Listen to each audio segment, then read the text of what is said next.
It's the game week, and thus we are pulling out all the stops. And that means bringing in someone who knows a little something about the rivalry. That's right. We are bringing in David Cohn from the Daily Wire, former Michigan quarterback, to discuss this upcoming matchup right here on this episode of Locked On Wolverines.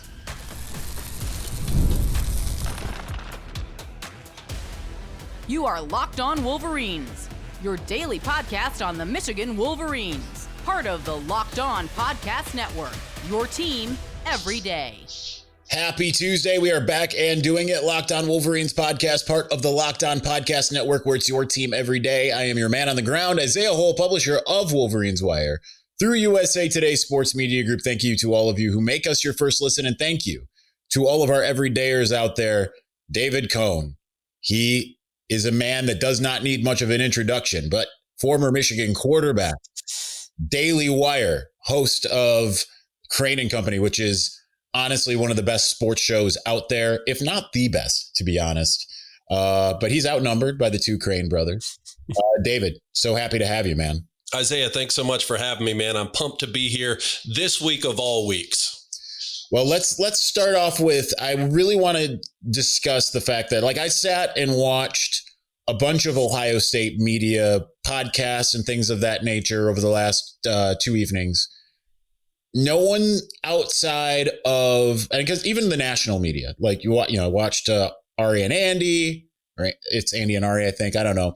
I watched JD Pickell. I watched a bunch of others, and it's just like the way they talk about this game. It's like, not only does Michigan not seem to have a chance yet again, but also it seems to be like a foregone conclusion that Ohio State's going to win the game. How do you see it? And how do you think that they're onto something? Do you think that it's just typical media presumption? What are your thoughts on that? Well, I'll tell you what I have not done this week is watch several hours of Buckeye podcasts. So God bless you for that, my friend. Yeah, and look, I know all those other guys. Look, we have JD Pickell, and Andy Staples was just on Crane and Company this past week. And, it's just the same old, same old. And like, if you're a Michigan fan, how else would you want it? And they're not the only ones. Look, Vegas continues to get this game wrong. And I saw yesterday when we did our preview, the game line is up to 11.5, something like that.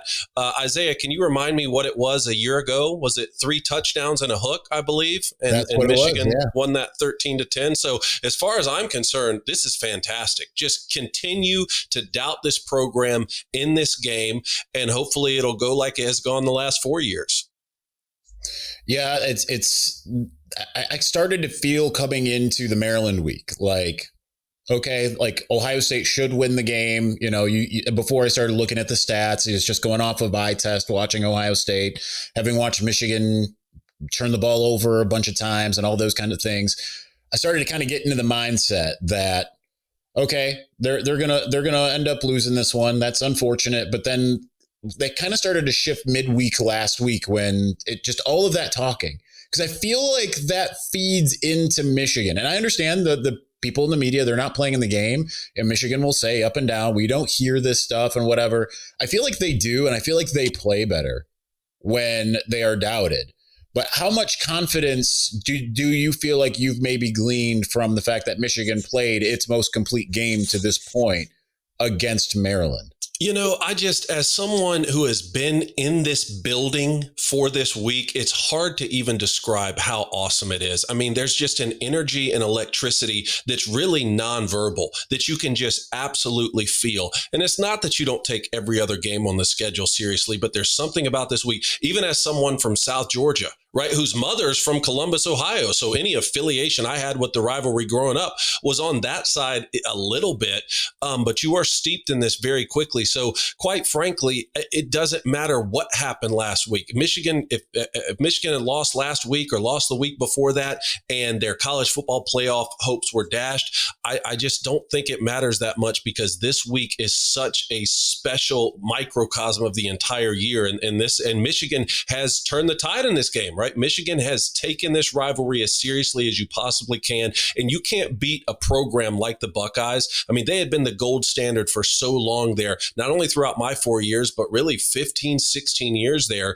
You can't beat a program of that nature 4 years in a row unless you are truly committed to this rivalry. But having said that, because I think that's the mindset that Michigan was going to come in no matter what. Having said that, yeah, you do have to have a little bit more confidence, particularly when you're talking about the youngest team in the Big Ten. And quite frankly, Isaiah, I thought Michigan was going to drop one of these last two on the road. They have not been a team that has performed that well on the road. I thought Northwestern is the type of program brand-wise that's easy to look past as like a trap game, but they're a solid football team. And look, Michigan almost lost that one. They need Zvada to come through and finally make a kick in that game to even beat them.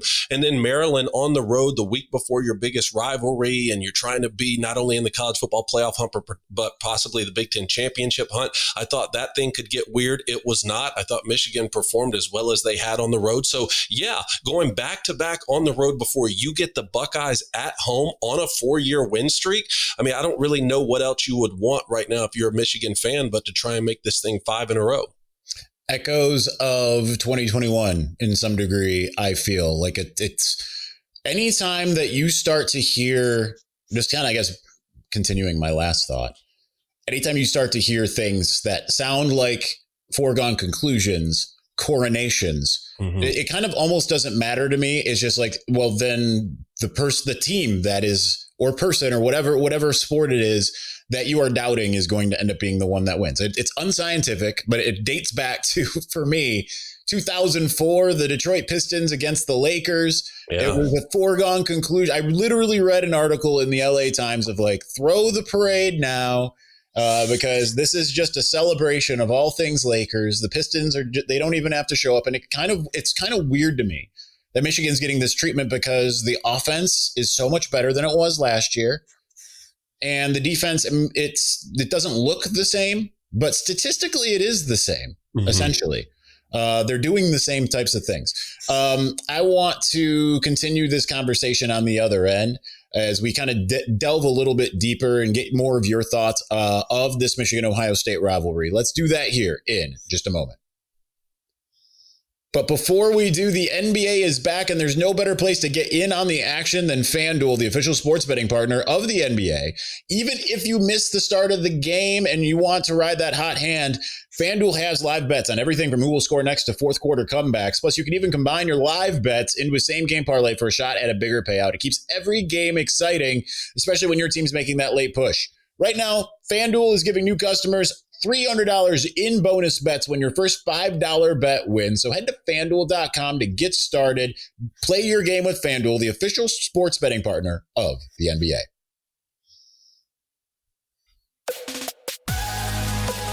All right, David, you've seen, obviously, a lot of Michigan football. I would be highly concerned if you were like, actually, I've only seen like a couple quarters, something like that. Where do you feel like in terms of, like you said, nothing in this game necessarily, or previous games necessarily matters, but when you evaluate kind of how this team has performed from New Mexico to Maryland, how ready do you feel like that they maybe are? How much better do you think they are, or more equipped to face Ohio State now than they were before? I want to offer just a little bit of historical perspective here, based off what you were saying before I dive into the details there. Just because in 2021, since you brought it up, it was like if that was the if not now, never game, right? We're watching the greatness of this rivalry slip away from us, right? And Jim Harbaugh said, we're going to win or we're going to die trying. And that was at a time when there were still divisions. And if you don't win this game, you're boxed out from the Big Ten championship, which means you're boxed out of the college football playoff, et cetera, et cetera. So you win that one. The monkey off your back, get to the college football playoff the next year. It's like, well, you can't win in Columbus. That's never going to happen again. You win in Columbus, then 2023 arguably is the most important iteration of this game because Michigan's undefeated and has a chance to go to the national championship, ends up having a perfect season and winning the national championship. You can't do that in that 14 playoff if you lose to the Buckeyes that year. And then last year, obviously, was the first year without Jim Harbaugh. Okay, now we're going to get back to Buckeye dominance in this rivalry. And we won a game with the quarterback throwing for 60 yards. It's almost unfathomable. Okay. But now you look at this season and Bryce Underwood comes in as the most highly touted recruit in program history. And what I've been seeing that he's done really well throughout that span of games that you're talking about is they're putting more and more on his shoulders with his post-snap decision-making, with the RPO game, that run-pass option. And he has been very good at it. I mean, I have to remind myself sometimes that he's an 18-year-old kid and he's reading these pre-snap recognition into post-snap on this RPO scheme and zone read scheme. One of the issues for me, though, is that with Matt Patricia coming in, you have to realize the Buckeyes are undefeated right now. The Buckeyes are going to be a top 2 team in the country for the 5th straight year playing against Michigan. That is truly incredible. And now they're doing it with replacing both coordinators. And I have a lot of respect for Jim Knowles. Matt Patricia has done nothing but come in and make this defense better, particularly with the ability for that defense to bring something different post-snap than what they showed you pre-snap. And you could see it against Texas. Arch Manning had no idea what was going on with some of these coffee house stunts that they're showing pressure and bailing out. And they have the players who can execute these NFL type schemes. And I'm just a little worried that Michigan now has put so much on Bryce Underwood's plate from a post-snap recognition standpoint that Matt Patricia only has to catch him 1 or 2 times to dictate the outcome of this game. Say what you will about that 2024 Michigan team. At least they knew they couldn't throw it. And they knew what kind of game they were going to be in for. And there's a reason that Mason Graham and Kenneth Grant went in the top 15. And they were able to dictate a lot there in that front 4 for Michigan's defense. Wink Martindale, I think, last year he threw a perfect game with those 2 guys and that defense that we're talking about. I think he has to throw close to a perfect game this week. Jeremiah Smith and Carnell Tate, those guys are going to play football. Like, you can bet your bottom dollar they're going to play football. And I like that you brought Bryce Underwood in for a reason. Put a lot on his plate. Let's see what he can do. And, one of the most important stats, I think, in this rivalry, which you were texting with me yesterday about, is that the team that has won the rushing battle in this game has won every iteration of this rivalry for this century. I mean, that's 25 straight years where if you win the rushing battle, you win this game. So a couple things with that is, okay, well, Texas didn't. Texas did, Texas outrushed the Buckeyes and still lost that game by a touchdown in Columbus. And, just keep in mind that, Michigan was able to win the rushing battle and the turnover battle against Oklahoma on the road and still couldn't win that football game, lost by 11. So those are a couple things that have me just a little bit worried, is like, okay, can Michigan run the football well against this team? Can they hold up and stop the run? And then how important is the turnover battle going to be in this one? Because again, we showed you that we can beat Oklahoma in the turnover battle and rush more, but not win the football game. Yeah, there's a lot of things that go into it, and Ohio State would probably be best served by not trying to force the run. I mean, I'm sure that they will, but even though that they've run the football well the last 2 weeks in particular against the 2 worst Big Ten teams in terms of rush defense. So I do think that if they would have played their game last year and just tried to throw the football all over the yard, they probably win. But they didn't. You say that, and we've talked about this a bunch on Craning Company, but I believe, and you can go back and fact check me on this, but I believe Will Howard had his second most pass attempts of the season in that game, which it didn't seem like it watching it. But when that became a narrative after, I went back and I looked, and it wasn't so much that, they weren't trying to throw the ball. But again, Wink Martindale he threw a perfect game, and Mason Graham and Kenneth Grant were able to hold up so well without Wink having to bring more pressure, which obviously helped in coverage in the back end there. But on one more thing on the rushing attack for Michigan here, because throughout the first quarter of the season, I thought Justice Haynes was the best running back in the country. And then he goes down and Jordan Marshall comes in and just amazes me. It's like, oh my goodness, we've gone from Hassan Haskins to Blake Corum to Donovan Edwards. I mean, Kalel Mullins, like, we're not missing a beat with any of these running backs. And then he goes down and Bryson Kuzdal, comes in last week, 20 carries, 100 yards, 3 touchdowns. Like, it's truly incredible what this running back room has delivered for this program. And you cannot do something like that unless your offensive line is improving week after week after week. And they struggled at some point earlier on in the season. But the way that unit has come along and been opening up these holes for these running backs has truly amazed me. And again, when you talk about 25 straight years, the winner has won the rushing battle. Well, brothers, we need you this week for sure. Yeah, and especially like you mentioned the Oklahoma game and in Michigan winning the rushing battle there. It's still the most yards Oklahoma's given up on the ground, but Michigan didn't really control the ground game in that game, right? Like it was a 75-yard pop. Yeah. Mm-hmm. Yeah. That was more of a trying to dink and dunk and trying to get the run game going. It didn't really happen. So it could be different if Michigan's able to do some things up front. But I want to kind of go back to something that you had mentioned about Wink Martindale and mixed with the idea of what Matt Patricia presents. I'm sure you noticed this in the Maryland game, which I thought was interesting because I don't recall having seen this year until this Maryland game, is that they were presenting Malik Washington what looked like man coverage. They even have the man running with, the linebacker running with the back who's running on the going in motion, going from sideline to sideline. And then it ends up being zone. Mm-hmm. To me, that feels like a bit of a precursor. And you have to keep in mind, as good as Julian Sayin is, he's still a redshirt freshman. He hasn't seen it all. This is his first time in the big house. And that is something that maybe is a little bit more complicated than what he's had to see. And it's not something that you can necessarily identify pre-snap. Like, yeah, they're in zone when they're showing you everything that looks like they're in man. 100%. That's the name of the game. And talking about Oklahoma's defense, how do you think they went on the road and beat Alabama and Ty Simpson? I mean, just go look at the pick 6 that Oklahoma had. They spun down to this really cool inverted version of cover 3 when Ty thinks it's cover 1.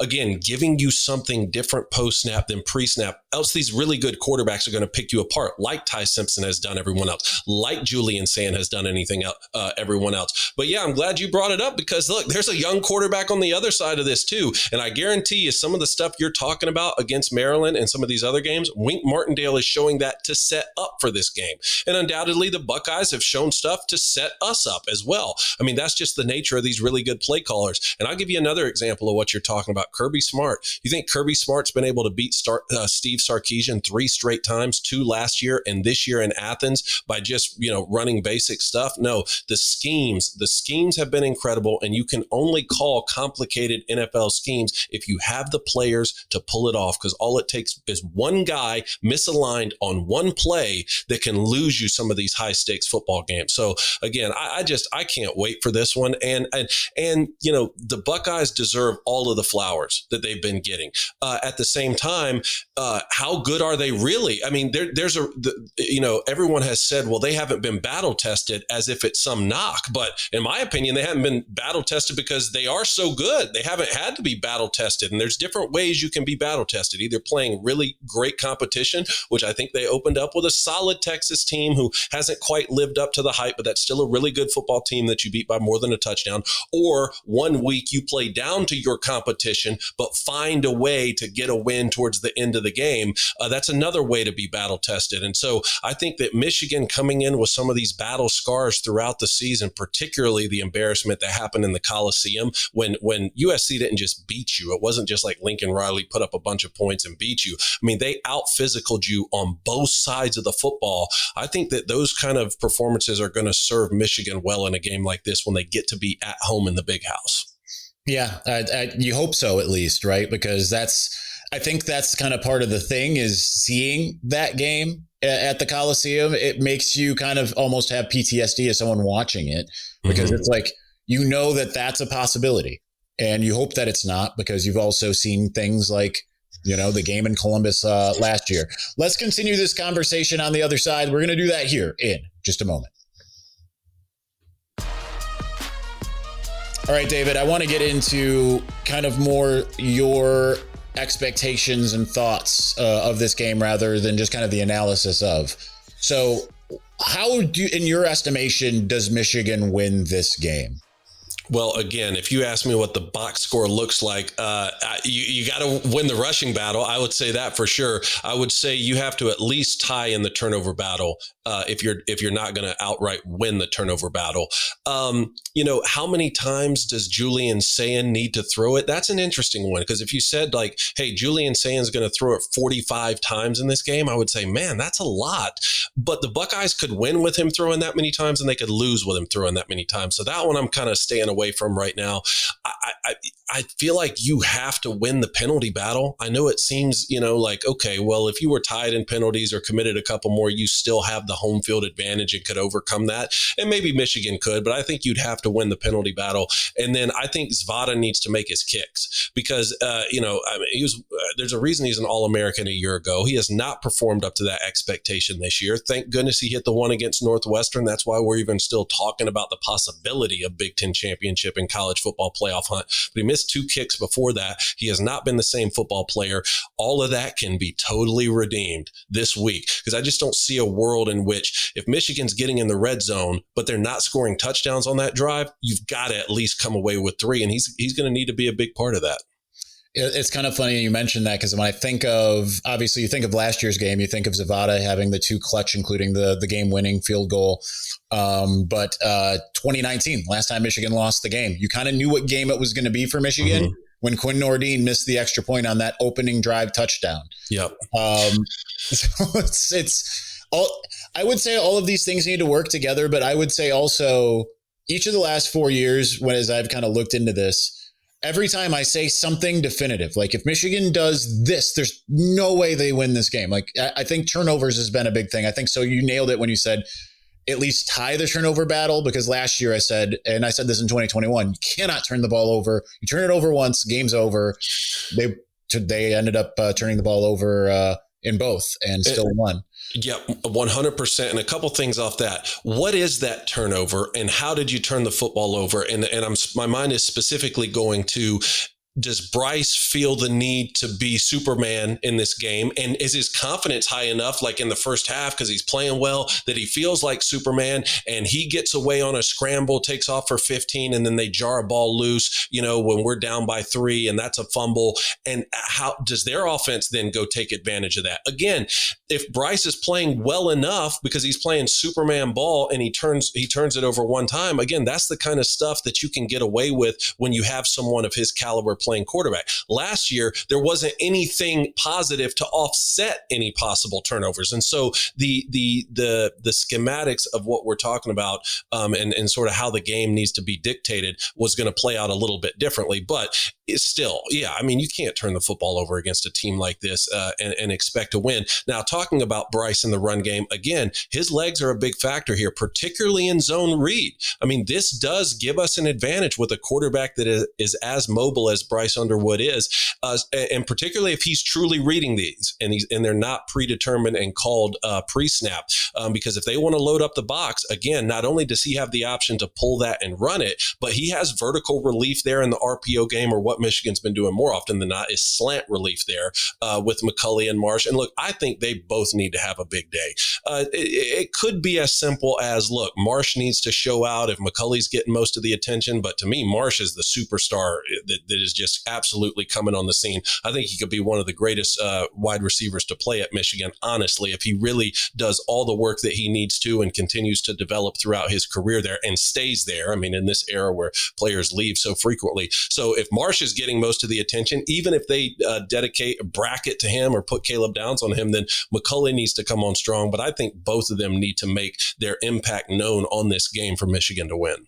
Absolutely. And you have to imagine that Ryan Day and Matt Patricia are going to do everything they can to stop Marsh. So, okay, big day for McCulley. You find a way to get, stop both of those guys, then Zach Marshall. Then it's a numbers game. Then it becomes a numbers game. And it's like, okay, how much of the resources are you dedicating to the box to stop this run game? We've already shown you, we'll put anyone at running back and they'll have a big day. It doesn't matter to us because our offensive line is playing great. The running backs are playing with so much confidence. I hope they're getting Jordan Marshall back for this game. I do think that they're going to need his presence there at running back. But how many resources are you dedicating to the box? And then how much are they going to let Bryce Underwood read that?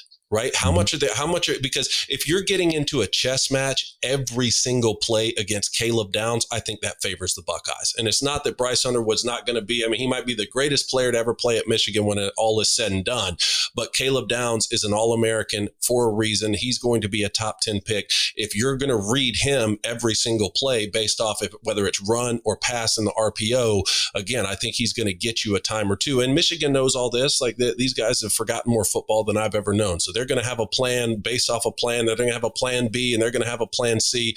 But again, giving Bryce those options, but still having enough predetermined run looks and predetermined plays, I think is going to help set him up and get his confidence high. What's the word on Max Bredesen right now? Well, that's who I was about to bring up. And right now they're just saying day to day, the x-rays don't look good. But at the same time, like they said, Sharon said last night on the radio show, if someone could play in this game with this injury, it's Max Bredesen. And he's also meeting with us tonight in the media as part of media availability, which is, I wouldn't imagine that they are going to send out someone who is definitively out to meet with us in Ohio State week, team captain or no. But with that, like there's no one that Caleb Downs wants to see less than the guy who's owned him both on January 1st, 2024, and then November, whatever it was, 2024. Yeah. Then, Max Bredesen, who just absolutely owned him. He's got to be sitting there trying to take a look at that. And that's another part of this. You bring that up. Go hit him in the mouth a couple times. And again, I mean, he's a third level player and he's so aggressive that he comes down into the second level, but go hit him. Get some of these big offensive linemen downhill on pin and pull and power and counter and all that. See if you can hit him in the mouth a couple times, jar him. All of a sudden, maybe third quarter and fourth quarter Caleb Downs, maybe he's a little bit easier to read the RPO against. Mm-hmm. Absolutely. Now with that in mind, because we got to close up here at some point, you don't have to give me a final score prediction, but we asked what Michigan needs to do. What do you actually think will happen? Well, all that great stuff that I said from Michigan, I think that's what'll happen. No turnovers, no flags, run the football down their throat. Bryce, no interceptions. He's a key in the run game. We get Jordan Marshall back. He's running heavily.